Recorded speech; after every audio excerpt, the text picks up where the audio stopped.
Mic check, 1, 2, 3, 4, 5, 6, 7, 8, 9, 10, 1, 2, 3. So we just pull the two cameras out, walk out there, take it down. Come on. So terribly frustrating. Oh well, it happens. Yes, sir.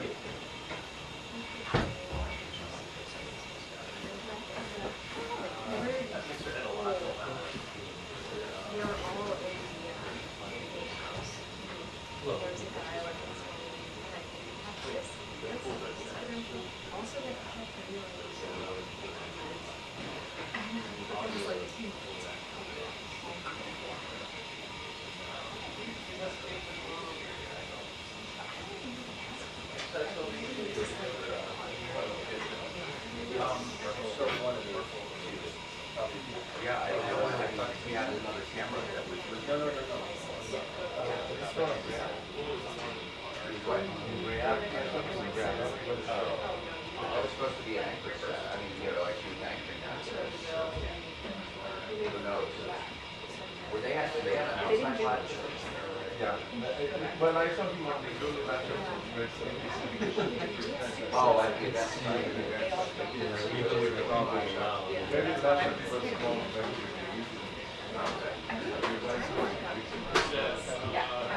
I don't know. Oh, I'm sorry. Oh, it was very recent. Yeah. Well, I also had to do all that. Yeah. Yeah, it's just simple.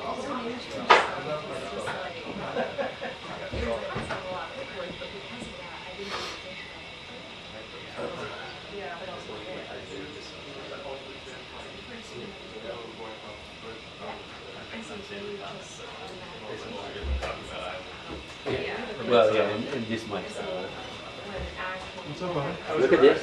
It's good, man. Can you see this camera? What camera? Exactly. It blends into the background. I only see a lens.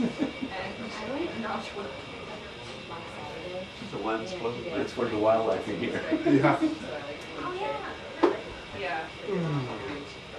This is the felt, the most safe I've ever felt, so you throw this glass. What's going to happen to me? Back there, it's the wild west. Right here. I know.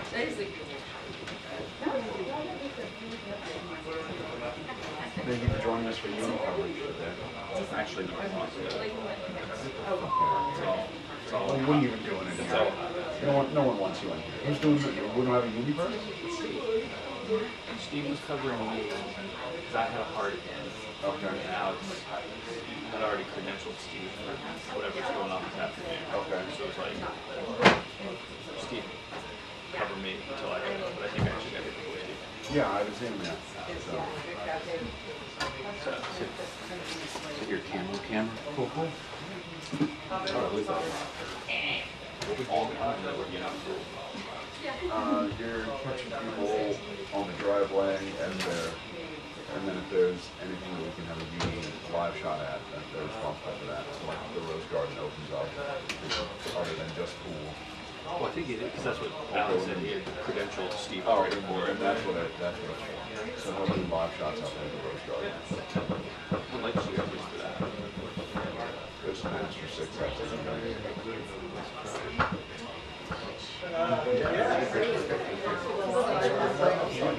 Yep, that's it. I did it.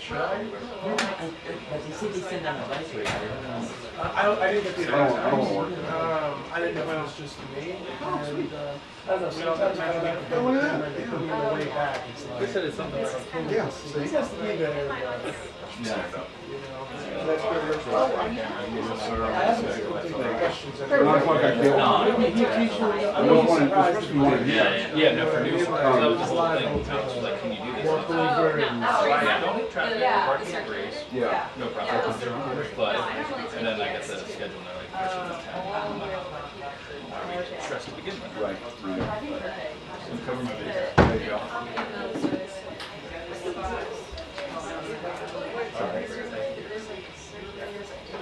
You go back there? Yeah. I think I know what your question is. Do you? I have an inkling. I got two of them.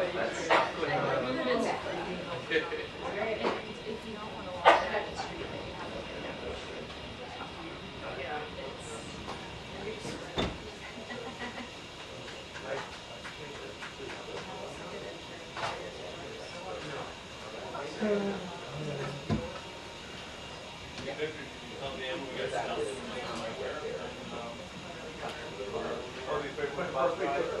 happened? Yeah, we were like, you know,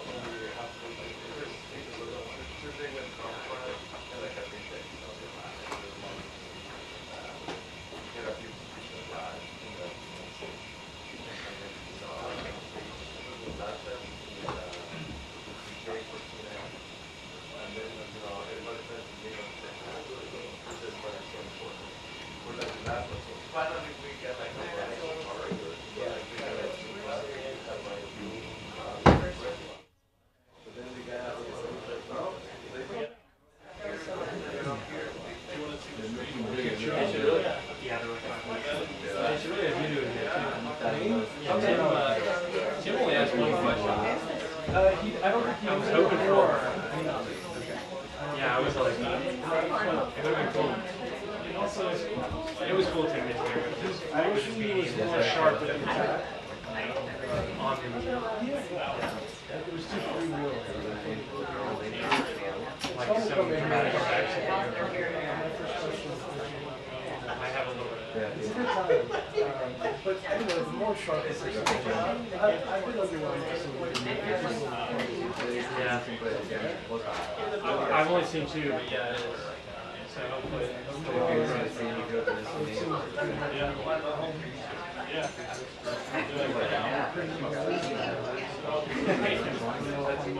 That's true. Like it's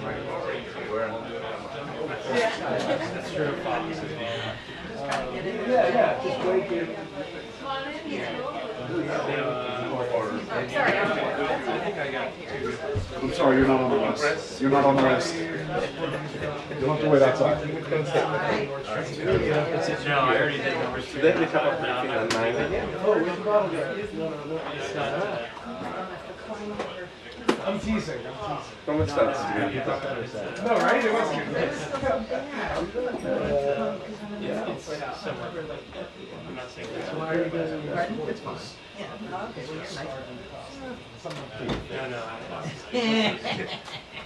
I love them again. After a long day.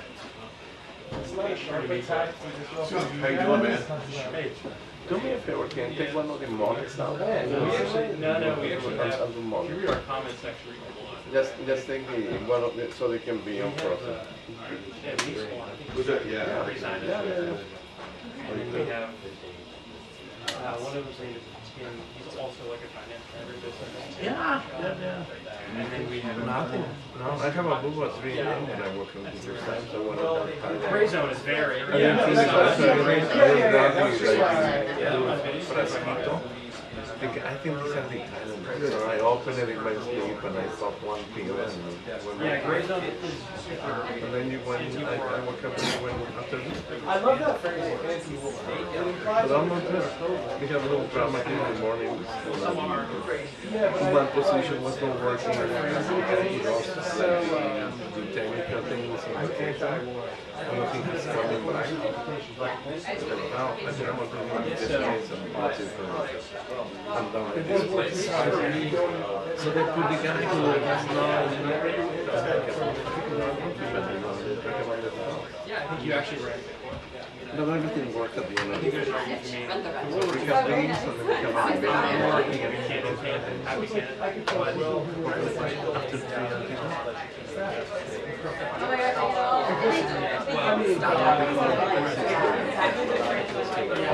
Oh, I see. So that's the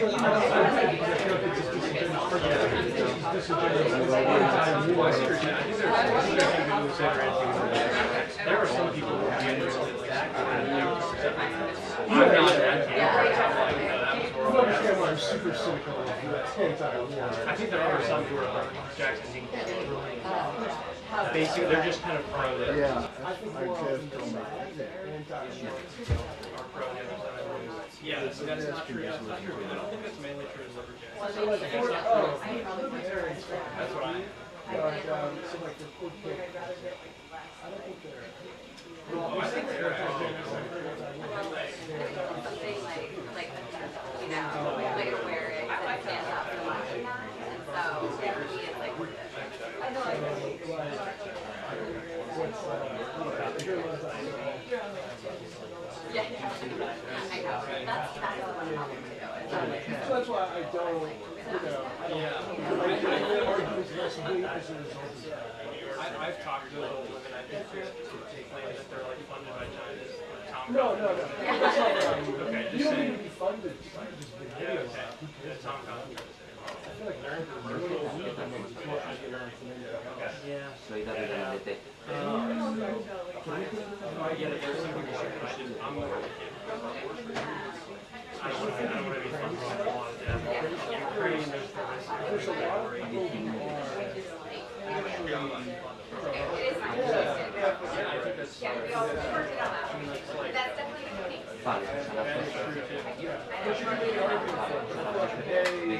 turning around civil war is just yeah, there's both. I don't know. Are you a Craig Tucker? Craig Tucker. I'm unsure. I feel like he's an opportunist. Because he's been all over the spectrum. He's also As long as I can get a shot here. yeah. He's great. Single dad. He's extremely good from a family privilege. He's to work again. Should work. That's all right. There's not going to be any here. That's normal reading. So that's easy. Yeah.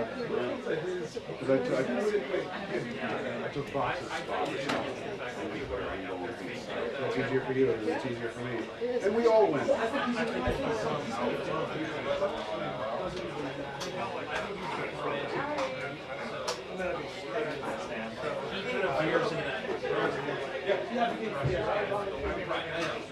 But he's apologized.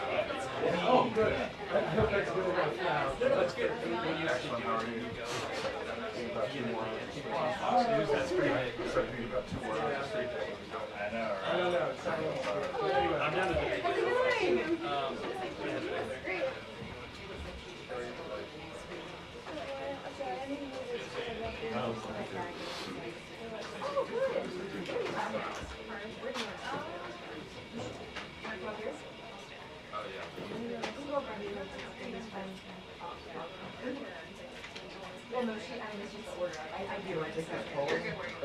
Sure, yeah.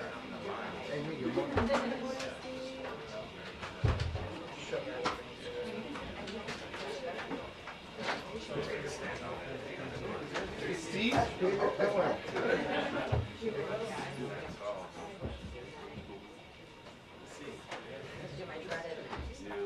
It's fun with everyone. They're all going to watch you. Everyone's going to be super judgy. You'll do great.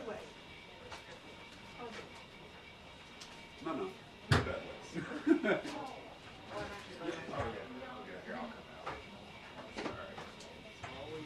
How's your weekend?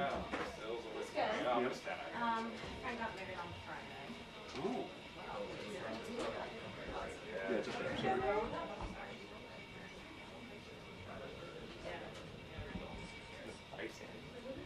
Here. Yeah, that's what I'm gonna say. I don't know. I have a question. Which of these laws is it? Yeah, make cards.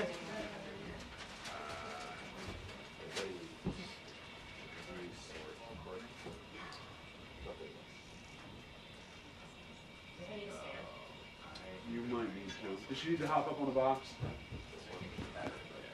I can. Yeah, I hear you, but.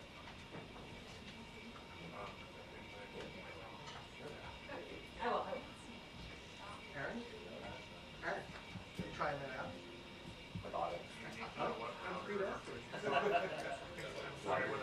You want anything? You're good. I'm thinking about it. Okay, Griffin.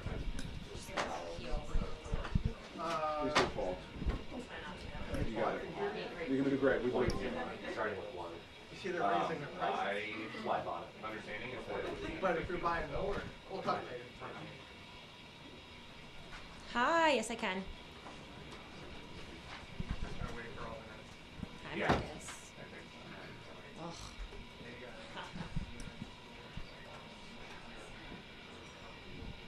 She's not going to be able to. No stop, right? Okay, great.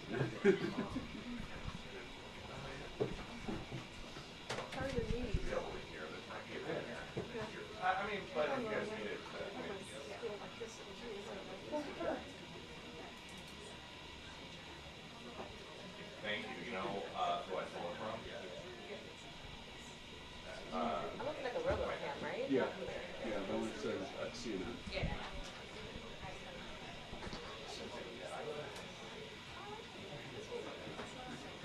shots going at the pool, so trying to keep it separate.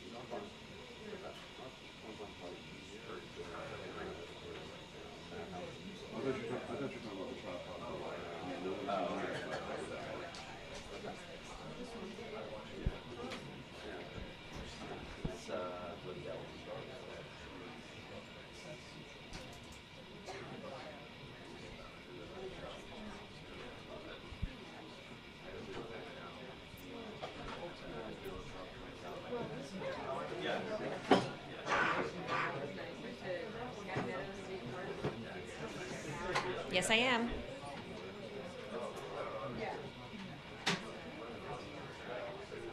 Did you not hear me? 1, 2, 3, 4, 5, 6, 7, 8, 9, 10. You're on channel 2, pull up number 2. We're on channel 2.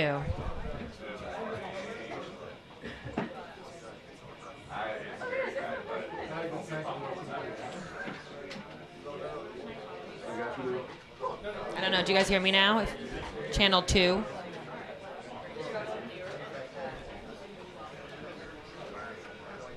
We checked it earlier and they had it. Yeah, So I'm just gonna email them. we had to split it because channel 1's going to 2.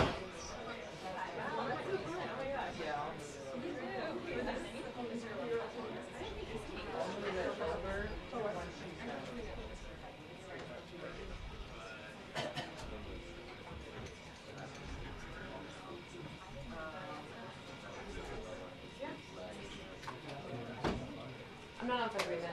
If you gotta go by. No, I'm sitting here. Oh, okay.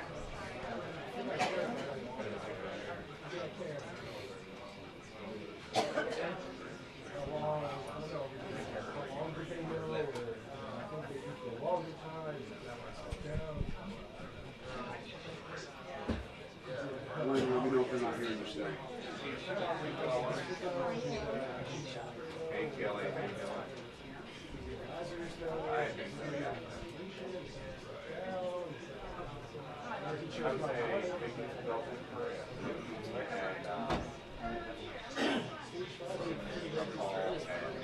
Will you give me a mic?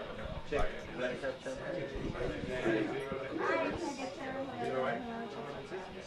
Beautiful.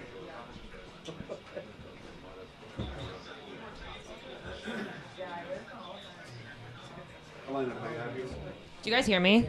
Did you get me on channel 2? Yeah. Okay, thank you.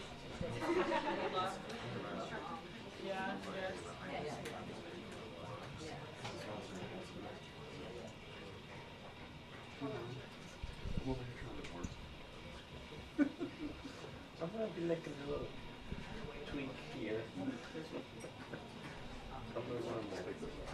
I don't even know my camera for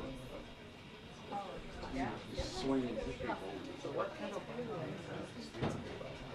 That's about as good as you can list. Yeah. is that thick? Italian. Beautiful. What is it? That's 600? 750. My last bike was a little Perceptor 600.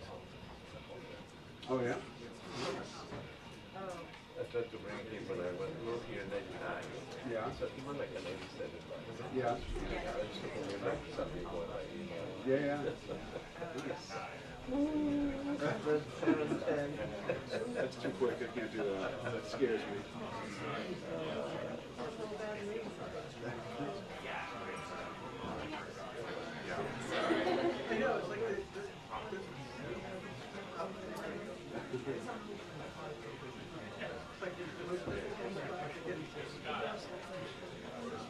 No? You should do it. It's great.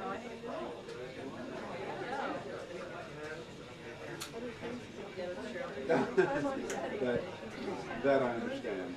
Every time I go out and look at the bike. No. It's very fancy. Yeah, look, there's a lot of pressure, John, on this phone call with Russian President Vladimir Putin at 10 a.m. As you mentioned, he'll also speak, President Donald Trump, with Ukrainian President Volodymyr Zelensky shortly thereafter. But there's no question that Trump administration officials and even the president himself have grown increasingly frustrated with Putin in recent weeks. And really, I think a key goal today with this phone call is to decide whether or not a deal is still viable. Now, we did hear the president this weekend kind of express optimism. He also said that he believed he needed to sit down or at least have a direct conversation with the Russian president to determine what a path forward could look like. But all of this, these calls today come after we know that, one, as you mentioned, Ukraine is now accusing Russia of launching its largest drone attack on its country since the war began. It also comes after Putin did not show up to Turkey for a meeting that he actually proposed in the first place. Instead, Zelensky and Ukrainian official representatives met with Russian representatives there. And then we also know that Zelensky met with Vice President J.D. Vance as well as Secretary of State Marco Rubio yesterday in Rome. Now, we did hear from Rubio yesterday on this. He essentially said that he believed like a key goal today is to determine whether or not Putin is, how they keep describing it, tapping them along, and again, whether or not there is actually value in continuing these talks with Russia to determine if there can really be peace reached here. And that, of course, is going to be a key question of this briefing with White House Press Secretary Karoline Leavitt that is set to kick off shortly. I also just want to mention one key thing as well, which is that we know there's been a lot of pressure building in Congress, but also from the United States, European allies, about placing more aggressive sanctions on Russia. Senator Lindsey Graham has teed up a package to do just that. Congress is expected to consider that soon. And I think a key question is, if today's call does not go well, how will President Donald Trump react? Will he support such a move? A lot riding on these calls today, John.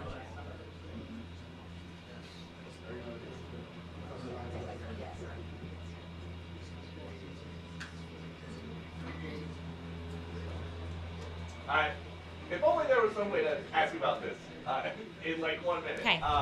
We know that you put out a Truth Social, just saying that he hopes that everything is okay, but we don't know about any phone calls. Okay, cool. Yeah, just let me know. I'll have my phone, and I can pop right back up for the same shot.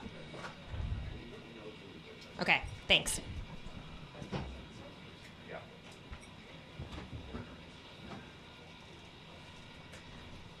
Thank you.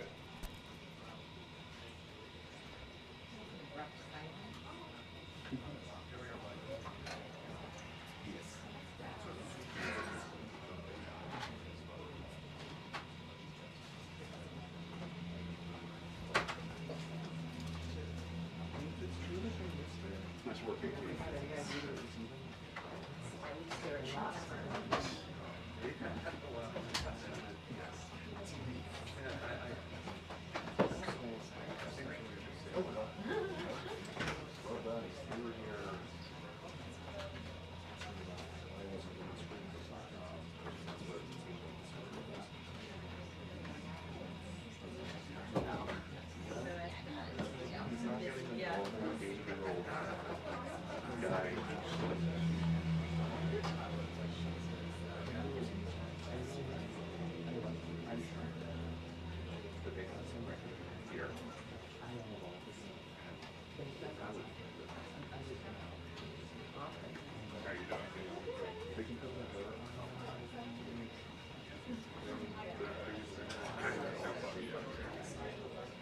Improper.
No.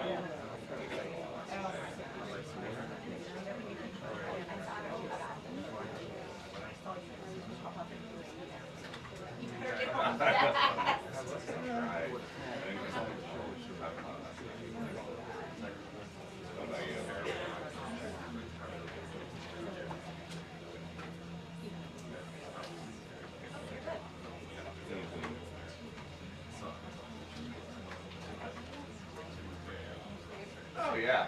Oh yeah. I know I was tired last night. I didn't even reply. And when I woke up, it was like an hour later. Like, great.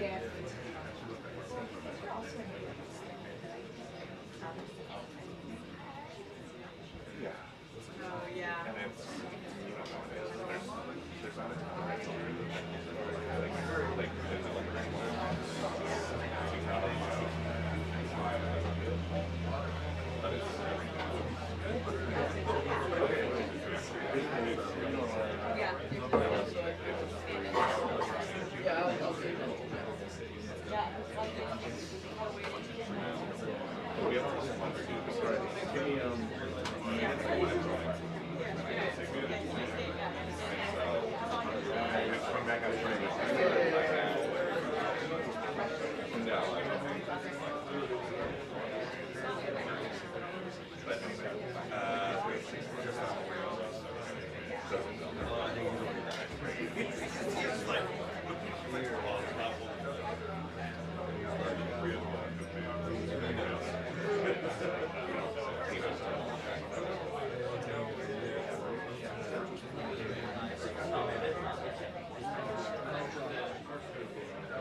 I'll get us through this. We'll just follow my lead. I believe in you.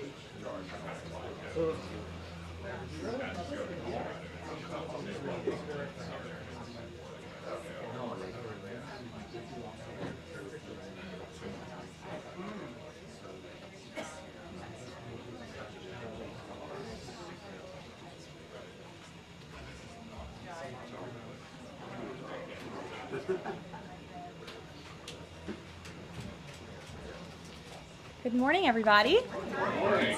Thank you for joining us early today. We have a very busy day, so we wanted to kick off the week right this morning after a great trip last week. It's good to see all of you back in Washington.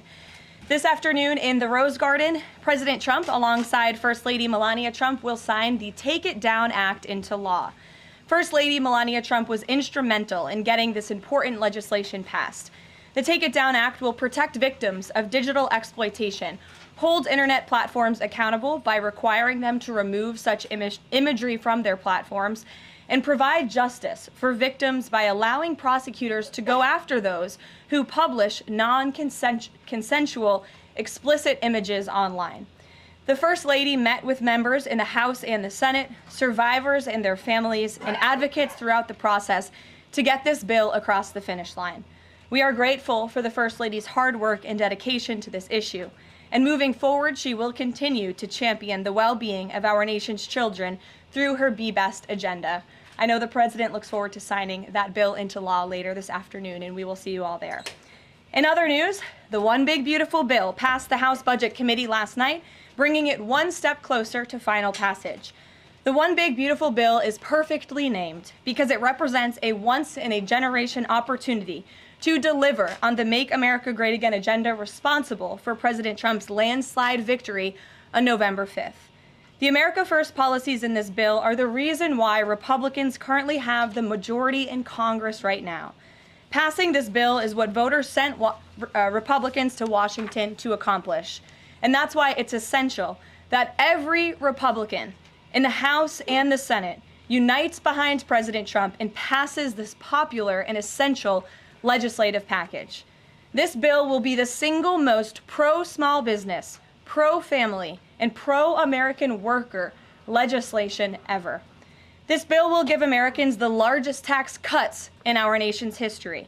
When Republicans pass the bill, Americans will be keeping more of their hard-earned money and taking home much bigger paychecks. The One Big Beautiful Bill will deliver some of President Trump's central campaign promises.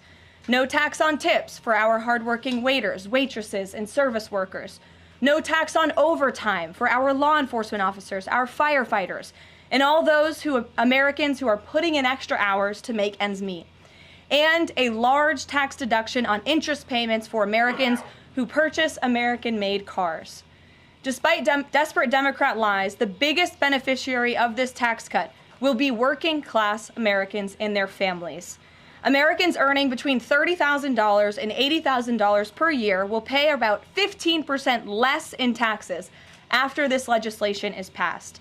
And according to a brand new paper from the White House Council of Economic Advisors, the average family with 2 children's take-home pay will be up to $13,000 higher because of the increase in wages and reductions in tax obligations. The CEA study also said that the average overtime worker receives a tax cut of roughly $2,000. Again, this is great news for our nurses, our police officers, and all those who work overtime to make ends meet across our country. Put simply, President Trump's One Big Beautiful Bill will be a boon for working-class America. This One Big Beautiful Bill is also pro-family. It will increase the child tax credit to $2,500 per child, establish optional savings account for newborn babies with a $1,000 credit added, and strengthen paid family leave. This bill also delivers historic tax relief to America's seniors by allowing middle and low-income Social Security recipients to deduct an additional $4,000 in payments from their taxable income. If Democrats get their way and the Trump tax cuts are not extended, Americans will face the largest tax hike in history to the tune of $4 trillion. Republicans must not side with Democrats in helping them raise taxes. The One Big Beautiful Bill also provides critical protections of Medicaid, which will strengthen and preserve the program for decades to come through common sense efforts to eliminate waste, fraud, and abuse. Medicaid will no longer be used to pay for barbaric gender mutilation procedures on minor children.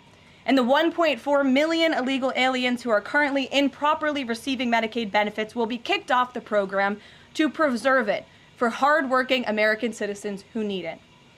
President Trump and Republicans are protecting Medicaid benefits for pregnant women, children, disabled individuals, low-income seniors and families, and the most vulnerable Americans in our society. And that's what Democrats are so angry about. Basic Medicaid protections that will stop the funding of transgender insanity and illegal aliens from ripping off American taxpayers. As you all know, over his first 4 months in office, President Trump ended the previous administration's open border crisis and secured our homeland in record time, all using executive authority. Now Congress needs to act. The One Big Beautiful Bill is the most significant investment in our nation's border patrol and law enforcement agents in our nation's history. The bill ensures that President Trump's popular and successful border security measures are made permanent. Republicans have the backs of Border Patrol and ICE agents who were put through hell over the past 4 years and have quickly worked to secure our southern border.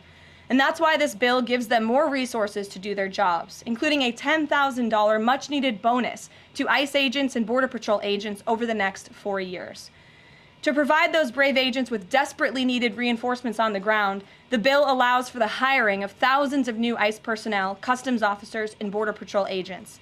These significant hirings will empower President Trump to continue delivering on his promise to carry out the largest mass deportation in the history of our country. Again, that is a promise that Republicans made to American voters. It's a promise they were elected on, and it's a promise Republicans on Capitol Hill need to keep: secure our border. To supplement those efforts, the bill's funds will fund the completion of President Trump's signature border wall. As a result, 701 miles of primary wall, 900 miles of river barriers, 629 miles of secondary barriers, and 141 miles of vehicle and pedestrian barriers will be constructed when this bill passes, along with cutting-edge technology to secure our homeland from dangerous illegal alien invaders. This bill also advances our national security and defense interests by ensuring the United States military has the necessary resources to remain the strongest and most lethal fighting force in the world. The bill will provide resources for the construction of President Trump's Golden Dome to safeguard Americans from potential attacks, give the Coast Guard resources to build more modernized ships, and the Air Force resources to acquire better planes. If all of those incredible things were not enough, the big, beautiful bill also finally modernizes air traffic control in America, a bipartisan issue. The bill will allow President Trump to deliver on his promise to overhaul and update our air traffic control systems to keep Americans flying as safe and efficiently as possible. The previous administration failed to act and do this themselves, despite repeated warnings from the GAO, which has resulted in unacceptable delays at major airports like Newark that the Trump administration is working hard to address. When the one big, beautiful bill passes, we will replace the current antiquated system, the FAA will enhance safety in our skies, reduce delays, and power the future of air travel in the United States. That's just some of what this historic legislation will accomplish. It is absolutely essential that Republicans unite behind the one big, beautiful bill and deliver on President Trump's agenda. There is no time to waste. Americans gave Republicans a once-in-a-generation opportunity to course-correct our country over many wrongs over the past 4 years. And Americans are counting on Republicans to work as hard as President Trump is in this White House every day on Capitol Hill.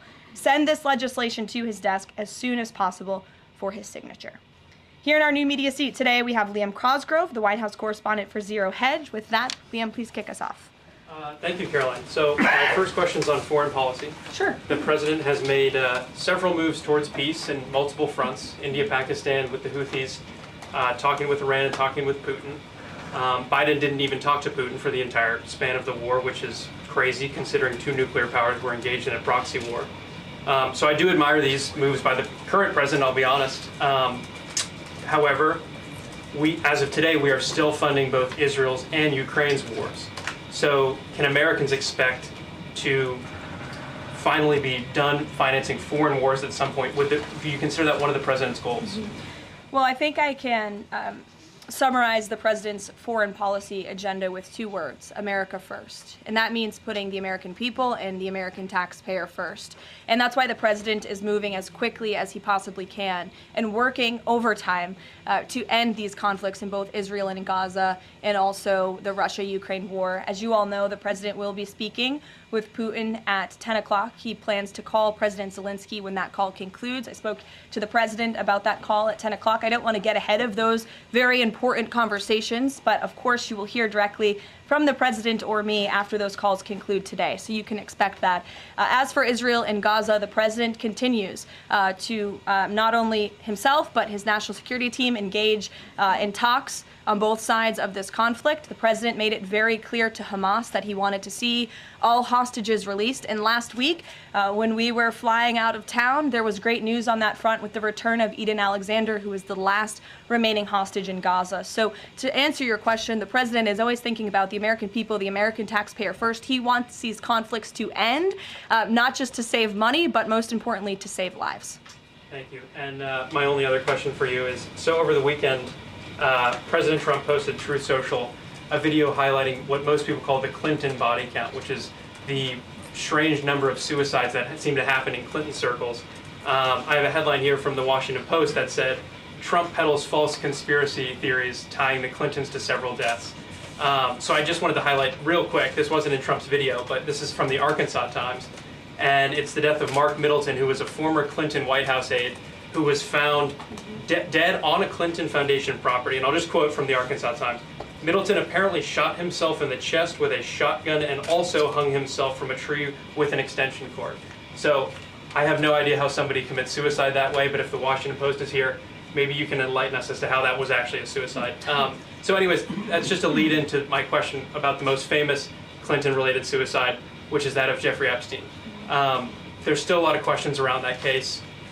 You've released phase 1 of the Epstein files. What was missing from that is any connection to his ties to intelligence agencies, and that's really the whole story, that not just trafficking young girls, but doing it on behalf of intelligence agencies, and even potentially as part of a blackmail ring with potential ties to the Israeli government. So for phase 2, when can we expect it? Will it have information pertaining to those aspects of the Epstein case? I know the Attorney General has committed to releasing those files. I would defer you to the Department of Justice on her timeline, but when she has made a promise in the past, she has kept it, and I'm certain that she will in this case as well. Rachel. Thanks so much, Karoline.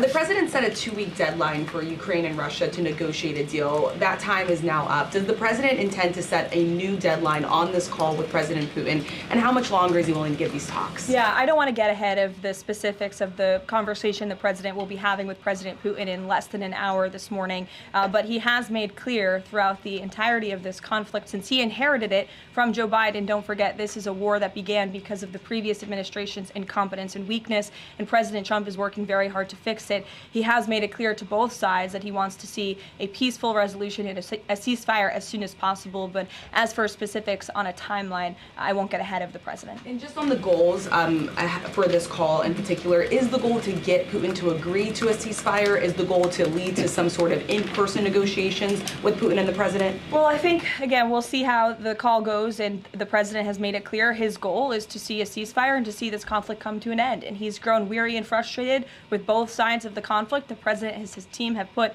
an enormous amount of effort in solving this very complicated war that, again, began because of the last administration's weakness. Does he still want to meet Putin personally? I think the president would certainly be open to that, but let's see how this call goes today. What's the status of the secondary sanctions package? The president's been talking about that. You haven't imposed them yet, but is that still on the table? I think everything's on the table, yes. And again, I won't get ahead of the president in any commitments or decisions, but certainly it's something he's been looking at and discussing. Elaine. Hi, Ken. I'm going to ask you about the House budget bill. So does the president agree with Republicans behind this bill that Medicaid work requirements should be implemented as soon as 2026? So the president wants to preserve and protect Medicaid for Americans who this program was intended for, the most vulnerable in our society: pregnant women, low-income families, seniors, those who truly need these benefits. And it should be going to people who physically cannot work. We want to see able-bodied Americans at least working 20 hours per week, whether that's part-time or full-time, whether that's even looking for work or volunteering for 20 hours a week if they are receiving Medicaid. These are common sense provisions. These are common sense changes that were actually introduced by former Democrat President Clinton. They've been supported by every Democrat president since, including the previous president, Joe Biden. But again, these are common sense reforms to ensure that those that this program was intended for receive those benefits. And then just a quick follow-up. Is the president okay with this bill adding to the deficit?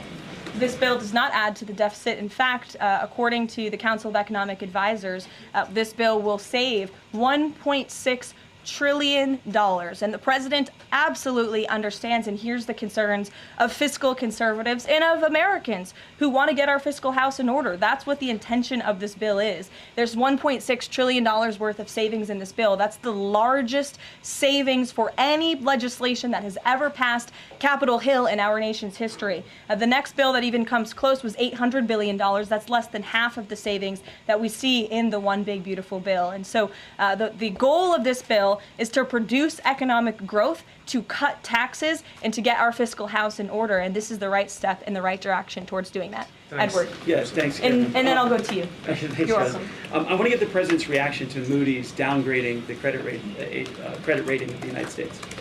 Sure. Well, look, the president talked about this over the weekend. The Secretary of Treasury also talked about it. When you look at the world has confidence in the United States of America and our economy once again. The president just last week secured trillions of dollars in investments from countries in the Middle East. We have seen trillions of dollars of investments flowing into our economy since the president took office. That is because America or people around the world have confidence in the United States of America. And if you also just look at the raw economic data that we're seeing, last week when we were out of town, inflation dropped once again.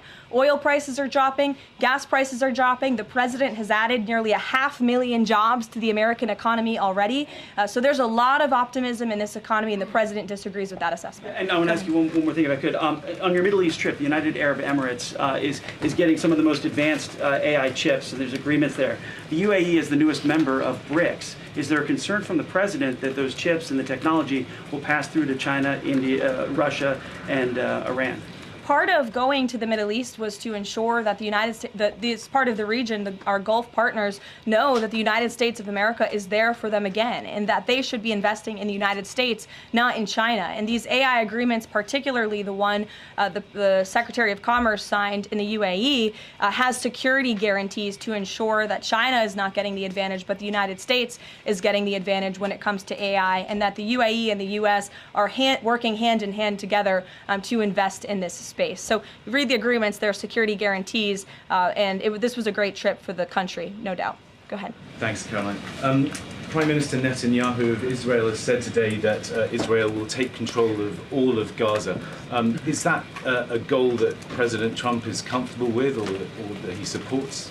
I'll have to talk to the president about those comments as they just came, I believe, from the prime minister this morning, and I'll let him speak on that. The president has made it very clear he wants to see this conflict in the region end. He wants all hostages to be released. He was pleased that Eden Alexander was returned home safely to his loving family. The president spoke with Eden directly while we were traveling to the Middle East last week. As for the prime minister's comments, I'll let the president himself respond to those. Sure. Two questions. One, how involved does the president intend to be directly in talking to House members about the bill over the next couple of weeks or the next week? Sure. Well, over the weekend, the president was in direct conversation and communication with the Speaker of the House. He's been very involved. He always is. He's willing to pick up the phone when he is asked to. So he'll continue to be very engaged in this process with both House members and his friends on the Senate side as well. And on former President Biden's cancer diagnosis, the president put out a very nice message on Truth Social. Has he talked to President Biden directly? Does he intend to call? What does he intend to say directly? Not to my knowledge. I don't believe they have spoken, but I'm sure the president would be open to doing that. I spoke to him last night about the former president's cancer diagnosis, and the statement that he put out was the initial reaction he had with me on the phone as well. Peter. Follow up on former President Biden. White House doctors may have missed the early stages of his prostate cancer. So is President Trump worried about the quality of care that presidents get here? Not as far as President Trump is concerned. The White House physician we have here is phenomenal, and the team of physicians that take care of the president, particularly at Walter Reed Medical Center, are great. The president had his physical recently, as you know. He had perfect results. He's in very good shape. I think those of you who traveled to the Middle East with us last week can attest to the president's endurance. And by the way, I will add, we returned home from a very long and tiring trip last week, and on Saturday, where was the president? In the Oval Office working all day. He doesn't stop, he doesn't quit, he's in great health, and he trusts his physicians. Two more things. Putin ghosted everybody at these peace talks last week. As President Trump phones him today to try to figure out an end to the Ukraine war, does he think that Putin is the good guy or the bad guy? I'll let the president speak on that conversation later. He's made his feelings about both sides of this war quite clear throughout it. He wants to see it end. And the last one, what does President Trump mean when he says that Taylor Swift is no longer hot? Look, he is speaking about Taylor Swift's political views and how perhaps it has impacted the support of the American public for her work, and I will leave it at that. Annie, go ahead. Thanks so much, Caroline. I'm just going back one more time to the White House Medical Office because there seems to be some question about this with regard to President Biden's screening. Can you say whether or not President Trump is screened for prostate cancer as part of his physical? To the best of my understanding, he is, but we can certainly check in with the White House physician and go back and look at that physical report. And then just one other question. Recently, Stephen Miller at the White House made some comments about considering suspending habeas corpus. And I'm curious if there's any update on how the White House is exploring that option to enact the president's agenda. I don't have any update at this time, but I can check in with our Deputy Chief of Staff. Mary Margaret, go ahead. Thanks, Caroline. Given the ongoing revelations about the former president's mental acuity and how staff and media covered that up, especially with the release of this book, 2 days, I think, is there any interest in further scrutiny of Kevin O'Connor, the former president's physician? I'll let the president speak on that. I spoke to the president again about the former president's health diagnosis last night, and he wanted to extend his warmest wishes to the former president and his family. But as for any further action, I'll let the president speak on that first. Michelle. Vice President Vance's meeting with Zelensky. Can you share any more information on that? My understanding was it was a good meeting, a productive meeting, and we're grateful that the vice president did it and that he also went to the Pope's first Mass in Rome. I also have an update on that. The vice president passed along a letter to the Pope from the president and from the First Lady extending their warm wishes and inviting them to the White House as soon as they possibly can come. Michelle. On Iran, Steve Witkoff said yesterday that continued enrichment is a red line for the U.S. The Iranian foreign minister says that's going to continue no matter what. How committed is the U.S. to that red line, and what's the next step for the next round of talks? We are 100% committed to that red line. The President, Special Envoy Witkoff, Secretary Rubio have made that incredibly clear, not just to the American public, but also in those discussions that Special Envoy Witkoff has had directly with the Iranians. And the next round of talks? I don't have an update for you, but we can get one. To the back row. Go ahead. Thank you, Caroline. South Africa's president says he's going to come to the White House to meet with President Trump on Wednesday. What are the president's expectations for that trip? And South Africa's president recently said he believes the folks that have been resettled here recently are cowards running away from problems in South Africa. Does the White House have a response to that? So I did see the South African president put out that statement. I want to confirm on our end with our Secretary of State and National Security Advisor, and we'll get back to you on that. Monica. Thanks, Caroline. You mentioned the President and the First Lady are signing the historic Take It Down Act this afternoon. I'm curious to know, what are some of the repercussions or consequences for these online platforms or perpetrators that won't comply with the act? Well, what this bill does, it takes the initial step to ensure that prosecutors are able to take down, that's why it's called the Take It Down Act, platforms that are allowing this sexually explicit content on their platform. So it gives them more leeway to go after them as they see fit. But as for specific repercussions, I would defer you to the Department of Justice of how they plan to implement this bill once it is signed later today. Brian. Yes, thank you. You said in your opening statement you talked about this MAGA baby savings account. Exactly how would that work? Who would be eligible for it? I'm assuming women would be eligible for that. Yes, so one of the provisions in the One Big Beautiful Bill, as I said, this is a very pro-family piece of legislation. Not only does it increase the child tax credit, but it also includes MAGA baby savings accounts for children that are born before January 1st, 2024, under 8 years old, U.S. citizens, and have at least one parent with a valid Social Security number. And when this tax provision becomes law, the child, if the parents seek to do this, will be set up with a savings account. Essentially, it's a 401k for a newborn baby. And child's relatives, their parents, can contribute up to $5,000 per year of after-tax dollars annually to that account. And then later in the baby's life, at age 25, savings account holders can withdraw up to the full balance of the account. Upon reaching 30, the account holders can access the full balance of the account for any purpose desired. So it's a great initiative for new parents, new mothers who want to set up this savings account for their children. Ouija. Thank you, Caroline. President Trump and his top economic aides have repeatedly said that Americans will not pay the cost of tariffs. In fact, last week, Lutnick said people have to drop the, quote, silly arguments that consumers would pay the cost. But over the weekend, as you know, the president posted that Walmart should eat the tariffs and not charge the value customer anything. I'll be watching, and so will your customers. So does he acknowledge that if companies don't absorb the full cost, Americans will have to pay? Well, first of all, the CEO of Walmart made those comments about the tariffs on an earnings call where CEOs, I believe, are legally obligated to give the most dire warnings and forecasts to their investors and stakeholders. The reality is, as the president has always maintained, Chinese producers will be absorbing the cost of these tariffs. And that is why China was so quick to hustle to the negotiating table with the United States of America. They need our markets, they need our consumers. And I would again point you to the inflation report that came out last week showing that inflation is declining in large part because energy prices are dropping across the board in this country because of the president's robust energy agenda that he has taken since January 20th. So the president is committed to ensuring that prices remain low for American consumers, and he maintains the position that foreign countries will absorb these tariffs. What does he mean by I'll be watching to Walmart? He'll be watching, seeing what they're doing. Jennifer. On the gift plane from Qatar, 3 things. Is there a timeline for the U.S. receiving that plane?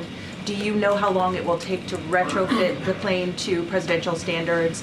And thirdly, has the intelligence community, security folks, have they weighed in on whether that plane can actually be secured to presidential standards? I'm glad you brought up this question because I was watching the American press spew a lot of misinformation about the plane donation last week when we were abroad. Let's be very clear. The government of Qatar, the Qatari family, has offered to donate this plane to the United States Air Force, where that donation will be accepted according to all legal and ethical obligations. It will be retrofitted to the highest of standards by the Department of Defense and the United States Air Force. This plane is not a personal donation or a gift to the President of the United States. And everyone who wrote that last week should go and correct their stories because this is a donation to our country and to the United States Air Force. As for a timeline, because it is the United States Air Force that is accepting the plane, I would defer you to them for specifics because the president, frankly, has nothing to do with it. It's the Air Force's project to take on. Sure. Thanks so much, Caroline. Did the president call fiscal conservatives who were hesitant to vote for the big, beautiful bill? And if so, what did they say? What did he say? I don't reveal the president's private discussions unless he gives me the liberty to, but he has been engaged in this process. He spoke to the Speaker of the House, and he will continue to make those phone calls if it's necessary for him.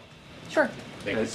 Thank you, Caroline. I'll go to both of you. Go ahead. Thank you. Any updates on Greenland? Will the president be making any trips, and do we have any details you can share with us? I don't have any future foreign trips to read out for you. We just returned home from one. But the president maintains the reasoning for Greenland's strategic purposes in the Arctic, and he continues to remain committed to the idea of obtaining Greenland in whatever means we can to advance our national security interests in the region. Sure. Thank you, Caroline. I have a question. Was Lebanon part of the discussions during the Middle East tour, and did you meet with any Lebanese representatives? To my knowledge, the president did not meet with any representatives from Lebanon, although he did talk about the election that they recently had there and how he hopes that Lebanon can come to a more peaceful place in their country and that we drive out Hezbollah, Iranian-backed Hezbollah proxies in Lebanon to ensure peace and prosperity in that country and also for the greater Middle Eastern region. And I would just add to that before I wrap up, because the president's call will begin in a few minutes. The president's historic tour to the Middle East last week truly reset our foreign policy agenda in that region. I think actually, in fact, the Washington Post had a headline, President Trump remakes U.S. foreign policy in the Middle East. And that's absolutely true. He took a courageous and bold step to lift sanctions on Syria. He strengthened our ties with our Gulf partners, and he put Iran into a very difficult position because the United States of America is back. And I will summarize the president's trip with an anecdote that I heard directly from a member of one of the foreign delegations. I asked him how hopeful their country was when they learned President Trump won the election. And he told me when President Trump won the election, it was like the lights turned on in a dark room. For the past 4 years to the rest of the world, America was dark. We were unresponsive. We did not pick up the phone. We did not return calls. All of that has changed under the leadership of this president. And I think the world saw that last week with this historic and wildly successful trip. And the work continues. The president will be speaking to President Putin at 10 a.m. and we'll have a readout for you after that call. And we'll see you in the Rose Garden at 3 o'clock. Thanks, guys. Thanks, Caroline.